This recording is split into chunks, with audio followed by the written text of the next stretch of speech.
નમસ્કાર વિદ્યાર્થી મિત્રો, ધોરણ 8 ચેપ્ટર નંબર 7 આબોહવાકીય ફેરફારો અથવા વાતાવરણીય ફેરફાર તરીકે આપણે તેને ઓળખી શકીએ છીએ. મિત્રો જોઈએ હવે આગલા પીડીએફની અંદર આપણે પ્રસ્તાવનાની શરૂઆત કરી હતી અને પ્રસ્તાવના વિશે ઘણી બધી આપણે આખા પાઠની માહિતી આપી હતી. તો હવે પાઠની શરૂઆત કરીએ અને પાઠની અંદર આપણે મિત્રો બધા ધ્યાન આપશું. જોઈએ તો કહેવાય છે કે આબોકીય એટલે કે વાતાવરણ એટલે શું, પહેલાં આપણે એની ખબર પડવી જોઈએ. એટલે વાતાવરણની તમને અહીંયા શું આપવામાં આવ્યું છે, વ્યાખ્યા આપવામાં આવેલી છે. તો એક માર્ક્સની અંદર આ વ્યાખ્યા પૂછાઈ શકે 1-2 વાક્યની અંદર, એટલે જેથી કરી આ પ્રશ્ન પણ આપણે મોઢે રાખવાનો છે. એટલે વ્યાખ્યા અહીંયા આપેલી છે. તો કે કહેવાય છે કે પૃથ્વીની ચારે બાજુ વીંટળાઈને આવેલા હવાના આવરણને વાતાવરણ કહેવામાં આવે છે. એક માર્ક્સની અંદર પૂછાય કે વાતાવરણ કોને કહેવાય છે અથવા વાતાવરણ એટલે શું, આવો પ્રશ્ન પૂછાય તો આપણે અંદર લખી શકીએ તો કે પૃથ્વીની ચારે બાજુ વીંટળાઈને આવેલા હવાના આવરણને આપણે વાતાવરણ તરીકે ઓળખીએ છીએ. એક માર્ક્સના પ્રશ્નની અંદર પૂછાય છે. આ વાતાવરણ માનવ પ્રવૃત્તિને લીધે દૂષિત થઈ રહ્યું છે. કોના કારણે કીધું છે કે માનવ પ્રવૃત્તિ એટલે કે માનવ આ પ્રવૃત્તિને શું કરે છે, ઉપયોગ કરે છે વાતાવરણને, જેથી કરી આ હવાને શું થાય છે, દૂષિત કરે છે, એટલે કે પ્રદૂષણ ફેલાવે છે. માનવી પોતાના ઉપયોગ માટે હવાને શું કરે છે તો કે પ્રદૂષણ કરે. તો કઈ રીતે, તો અહીં કહી શકીએ તો કે માનવ દ્વારા આપણે ખબર છે તો કે ઉદ્યોગો ચલાવવામાં આવે છે, કારખાનાઓ ચલાવવામાં આવે છે, પાવર સ્ટેશનો ચલાવવામાં આવે છે અને પોતાના વાહનો દ્વારા વાતાવરણને દૂષિત કરે છે. જેના કારણે આપણે કહી શકાય કે ઉદ્યોગો, કારખાના, પાવર સ્ટેશનો અને વાહનો દ્વારા વાતાવરણ દૂષિત થાય છે. એક માર્ક્સના પ્રશ્નની અંદર પૂછાય વાતાવરણ સાથે દૂષિત થાય છે અથવા વાતાવરણ શેનાથી પ્રદૂષિત થાય છે અથવા દૂષિત થાય, એવો પ્રશ્ન પણ પૂછાઈ શકે. તો આપણે એની અંદર લખી શકીએ તો કે ઉદ્યોગો, કારખાના, પાવર સ્ટેશનો અને કહેવાય છે કે યાંત્રિક વાહનો અને ઘર વપરાશના જે બળતણો છે એ ઉપયોગ કરવાથી આ જે વાતાવરણની અંદર શું થાય છે, દૂષિત થાય છે, અથવા એવું આપણે કહી શકાય કે હવા દૂષિત થતી તમને જોવા મળે છે. ત્યાર પછી આગળ વધીએ તો કે વૈશ્વિક તાપમાન વધવાથી તાપમાન, પવનની દિશા અને ભેજ વગેરેમાં શું થાય છે, ફેરફાર થાય છે. તેને આબોહવાના ફેરફાર તરીકે ઓળખવામાં આવે છે. બરાબર છે. આબોહવાનો ફેરફાર અથવા વાતાવરણીય ફેરફાર કોને કહેવાય એવું પણ પૂછાય. આબોહવાકીય ફેરફાર અને વાતાવરણીય ફેરફાર બે શબ્દ એક જ કહેવાય, તો એવી પણ પૂછાય. તો એની પણ અહીંયા તમને વ્યાખ્યા આપવામાં આવેલી છે. તો કહેવાય છે કે વૈશ્વિક તાપમાન વધવાથી તાપમાનમાં, પવનની દિશામાં અને ભેજ વગેરેમાં ફેરફાર થાય છે. તો તેને આબોહવાના ફેરફાર તરીકે ઓળખવામાં આવે છે. ફરીથી જોઈએ મિત્રો, એક માર્ક્સના પ્રશ્નની અંદર પૂછાય કે આબોહકીય હવાકીય ફેરફાર એટલે શું અથવા વાતાવરણીય ફેરફાર એટલે શું, તો લખી શકાય તો કે વૈશ્વિક તાપમાન વધવાથી તાપમાન, પવનની દિશા, ભેજ અથવા ફેરફાર થાય છે. તો તેને આબોહવાના ફેરફાર તરીકે ઓળખવામાં આવે છે. ત્યાર પછી જોઈએ તો કે નીચે આપેલી સારણીમાંથી સૌથી વધારે વરસાદ, ગરમી, ઠંડી અને વિષમ સ્થિતિ અનુભવાતા પ્રદેશ શોધી અહીં આવું કેમ થાય છે અને તેનું કારણ શોધીને લખો. આવે છે તો એનું કારણ આપણે અહીંયાથી બોલવામાં આવશે, એટલે ખાસ કરીને સાંભળજો કે જેથી તમે પાકી બુકની અંદર લખી શકો. બરાબર છે. કારણ કેમ કે મોટું હોય એટલે કારણ આમાં આપણે લખી શકીએ નહીં, કે જેના કારણે તમે સાંભળો, 2 વખત બોલીશ, એટલે કે જેથી કરીને તમારે પાકી બુકની અંદર તમારે આ પ્રશ્ન લખવાનો થાય તો તમે એનું કારણ પણ તમે લખી શકો. જોઈએ તો તમને અહીંયા દેશ આપેલા છે, એના આપણે શું માપવાની છે તો કે વરસાદ, ઠંડી, ગરમીનું પ્રમાણ કેટલું છે, વિષમ કેટલું છે વગેરે વિશેની વાત આપણે કરવાની છે. હવે જોઈએ જે સ્થિતિ ધરાવે છે તો એવા દેશની અંદર આપણે શું, આપણે ગરમી, ઠંડી, પ્રમાણ, વિષમ હોય તો ત્યાં શું થાય, તો એના વિશેની આપણે માહિતી શોધવાની છે.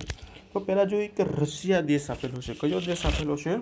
રશિયા દેશની વાત કરીએ, રશિયાની અંદર ગરમીનું પ્રમાણ છે 15 સેલ્સિયસ, 15 તાપમાન જેટલું જોવા જઈએ, સેલ્સિયસ એટલે તાપમાન, ગરમી 15 સેલ્સિયસ છે, ઠંડી -20 સેલ્સિયસ એટલે કે બરફ પડે, -20 સેલ્સિયસ એટલે શું પડે? બરફ. અને વરસાદ કેટલો છે? 100 સેમી છે. કેટલો છે? 100 સેમી જેટલો વરસાદ તમને અહીંયા જોવા મળે છે મિત્રો. હવે જોઈએ એનું કારણ કે 15 સેલ્સિયસ ગરમી શા માટે છે, -20 સેલ્સિયસ ઠંડી કેટલી કેમ છે, અને વરસાદ 100 સેલ્સિયસ કેમ પડે છે. તો જોઈએ તો કે રશિયા છે એ ઉત્તર સમશીતોષ્ણ કટિબંધ અને શીત કટિબંધમાં આવેલો છે. સમશીતોષ્ણ કટિબંધ એટલે શું? તો કે સમ વાતાવરણ હોય. સમશીતોષ્ણ એટલે કે સમ વાતાવરણ હોય, જ્યારે ગરમીનું પ્રમાણ હોય, ઠંડીનું પ્રમાણ હોય, વરસાદનું પ્રમાણ એટલે કે સમશીતોષ્ણ હોય. અને બીજું કીધું કે શીત કટિબંધ, શીત એટલે કે ઠંડુ, શીત એટલે કેવું થશે? ઠંડુ વાતાવરણ હોય. તો એવા દેશની આ દેશ છે એ તેવા કટિબંધની અંદર આવેલો તમને જોવા મળે છે. તેથી અહીં સરેરાશ મહત્તમ, ફરીથી જોઈએ, રશિયા ઉત્તર સમશીતોષ્ણ કટિબંધ અને શીત કટિબંધની અંદર આવેલો છે. તેથી અહીં સરેરાશ મહત્તમ તાપમાન 15 સેલ્સિયસ જેટલું જોવા મળે છે. કેટલું જોવા મળે છે? સરેરાશ તાપમાન 15 સેલ્સિયસ જેટલું તમને જોવા મળે. શેનું? તો કે ગરમીનું. અને સરેરાશ લઘુત્તમ તાપમાન, બરાબર છે, એટલે કે માઇનસમાં તમે જોવા જાઓ, આ વધુમાં વધુ તમને ગરમી 15 સેલ્સિયસ, અને માઇનસમાં તમે જોવા જાઓ તાપમાન તો -20 સેલ્સિયસ જેટલું નીચું તાપમાન. નીચું તાપમાન જાય એટલે બરફ પડવા મળે. શું પડવા મળે છે મિત્રો? બરફ. દરિયા કિનારાથી દૂરના અને સ્ટેપ પ્રદેશમાં થોડો વરસાદ પડે છે, જ્યારે શિયાળાના દેશમાં ઘણા ખરા ભાગોમાં હિમવર્ષા થાય છે. બરાબર છે, મોટાભાગે ત્યાં તમને વરસાદ ઓછો જોવા મળે છે અને હિમવર્ષા તમને શું જોવા મળે છે? વધુ જોવા મળે છે. બરાબર કે કેમ કે શીત કટિબંધની અંદર આવેલો દેશ છે એટલા માટે. એટલે હિમવર્ષા એટલે કે બરફ વર્ષા થતી તમને જોવા મળે. કેમ કે એનું તાપમાન કેટલું છે ઠંડીનું? તો કે -20 સેલ્સિયસ તાપમાન તમને જોવા મળે છે. બરાબર છે. તો આપણે આ રશિયા વિશેની વાત કરી કે -20 સેલ્સિયસ અને 10 સેલ્સિયસ વિશેની વાત કરવામાં આવેલી હતી. ત્યાર પછી જોઈએ ઈરાન. શેના વિશે જોવાનું છે? તો કે ઈરાન વિશે માહિતી કરી તો કે ગરમી છે 30 સેલ્સિયસ, ઠંડી છે 10 સેલ્સિયસ અને વરસાદ કેટલો છે? 50 સેમી જેટલો વરસાદ તમને ત્યાં જોવા મળે છે ઈરાનની અંદર. બરાબર છે. ફરીથી જોઈએ કયા દેશની વાત કરીએ છીએ તો કે ઈરાન. એમાં 30 સેલ્સિયસ ગરમી પડે છે, 10 સેલ્સિયસ ઠંડી રહે છે અને 50 સેમી જેટલો શું પડે છે? ત્યાં વરસાદ પડે છે. તેનું આપણે કારણ જોઈએ. શું કહે છે કારણની અંદર? તે રશિયા ખંડની પશ્ચિમે અને કર્કવૃત્તની ઉત્તરે આવેલો છે.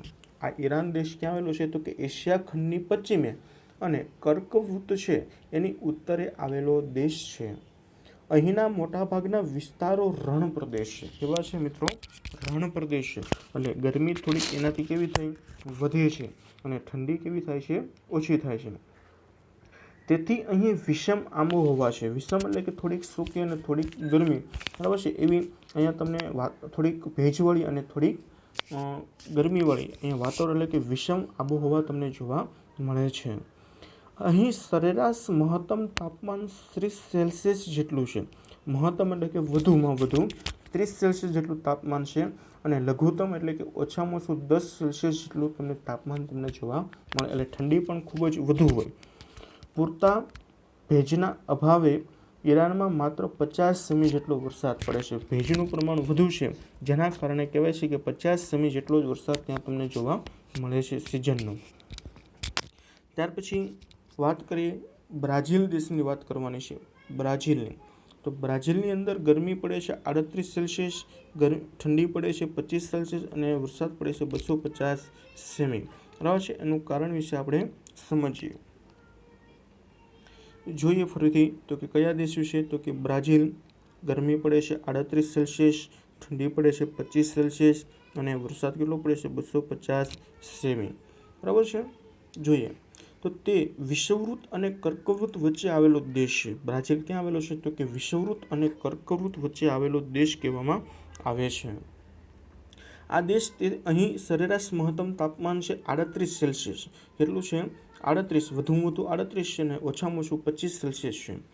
અહીં કાયમી વ્યાપારી કહેવાય છે પવનો વાય છે અને જંગલો આવેલા છે, તેથી 250 સેમી જેટલો વરસાદ, કેમ કે જંગલનું પ્રમાણ વધુ હોય તો અહીંયા વરસાદનું પ્રમાણ પણ કેવું હોય છે, વધુ હોય છે મિત્રો. ત્યાર પછી નોર્વે આપેલું છે, તો એમાં 10 સેમી, -40 સેમી અને 50 સેમી વરસાદ પડે છે. તો એ સમશીતોષ્ણ કટિબંધ અને શીત કટિબંધની અંદર આવેલું, જ્યાં વરસાદ બરફનું પ્રમાણ વધુ હોય, માઇનસની અંદર હોય, ત્યારે શીત કટિબંધ આવે છે, એટલું યાદ રાખવાનું. તેથી અહીં સરેરાશ મહત્તમ તાપમાન 10 છે અને માઇનસ તાપમાન કેટલું છે, -40. વિચાર કરજો મિત્રો કે -40 એટલે ઘણું બધું માઇનસની અંદર કહેવાય, બરફનું અહીંયા કહેવાય કે વરસાદ ન પડે પણ બરફ વર્ષા વધારે થાય. અહીં એટલાન્ટિક મહાસાગરમાં ગરમ પ્રવાહની અસરથી વધારે વરસાદ છે 50 સેમી જેટલો પડે છે, કેમ કે જ્યાં મહાસાગર આવેલો છે એટલાન્ટિક મહાસાગર, જેના ગરમ પ્રવાહની અસરથી 50 સેમી જેટલો વરસાદ પડે છે. અને શિયાળામાં અહીં શું થાય છે, ખૂબ જ હિમવર્ષા થાય છે. શિયાળાની અંદર તમને બરફ વર્ષા થતી તમને જોવા મળે છે મિત્રો. ત્યાર પછી આપ્યું છે ફિલિપાઇન્સ દેશની અંદર જોઈએ તો 35 સેલ્સિયસ 30 સેલ્સિયસ ઠંડી પડે છે અને 300 સેમી વરસાદ, સૌથી વધારે વરસાદ ત્યાં તમને જોવા મળે ફિલિપાઇન્સની અંદર. તો જોઈએ તો કે વિષુવવૃત્તથી ઉત્તરે 10 અક્ષાંશવૃત્તથી 20 અક્ષાંશવૃત્ત વચ્ચે આવેલો ટાપુ છે.